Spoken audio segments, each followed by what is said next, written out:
So இன்னைக்கு Tamil Nadu budget announce பண்ணிட்டாங்க இல்லையா? அப்ப அத பத்தின ட்ரெண்டிங் நியூஸ் வாசிச்சலாமா? வணக்கம், செய்திகள் வாசிப்பவர் தமிழ்ச்செல்வி. தமிழ்நாடு பட்ஜெட் 2026-2027 முக்கிய அம்சங்கள்.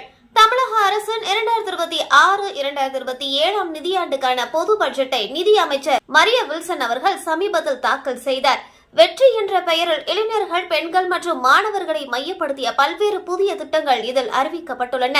பட்ஜெட்டின் முக்கிய சிறப்பு அம்சங்கள்: பள்ளி கல்வித்துறைக்கு ரூபாய் 44,527 கோடியும், உயர்கல்வித்துறைக்கு ரூபாய் 8,393 கோடியும் ஒதுக்கீடு செய்யப்பட்டுள்ளது. 11ஆம் வகுப்பு பயிலும் அரசு மற்றும் அரசு உதவி பெறும் பள்ளி மாணவர்களுக்கு இலவச சைக்கிளுடன் ஹெல்மெட் வழங்க ரூபாய் 277 கோடி ஒதுக்கீடு செய்யப்பட்டுள்ளது. +2 பாடத்திட்டத்தில் நீட் தேர்வு தொடர்பான கருத்துக்கள் மேம்படுத்தப்பட்டு சேர்க்கப்படும். நகர்ப்புறங்களில் உள்ள 300 அரசு பள்ளிகளில் நவீன அறிவியல் ஆய்வகங்கள் அமைக்கப்படும்.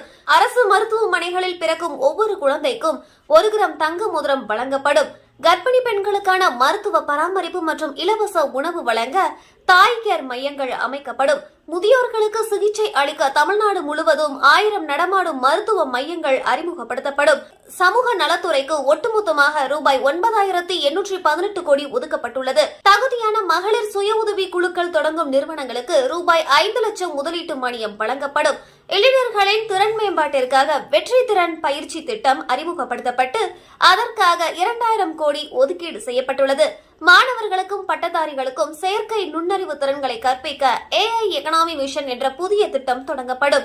மாற்றுத்திறனாளிகள் நலனுக்காக ரூபாய் 1,485 கோடியும், பழங்குடியினர் வாழ்விடங்களில் அடிப்படை வசதிகளை மேம்படுத்த ஆன்றோர் மேம்பாட்டு திட்டம் மூலம் ரூபாய் 250 கோடியும் ஒதுக்கப்பட்டுள்ளது.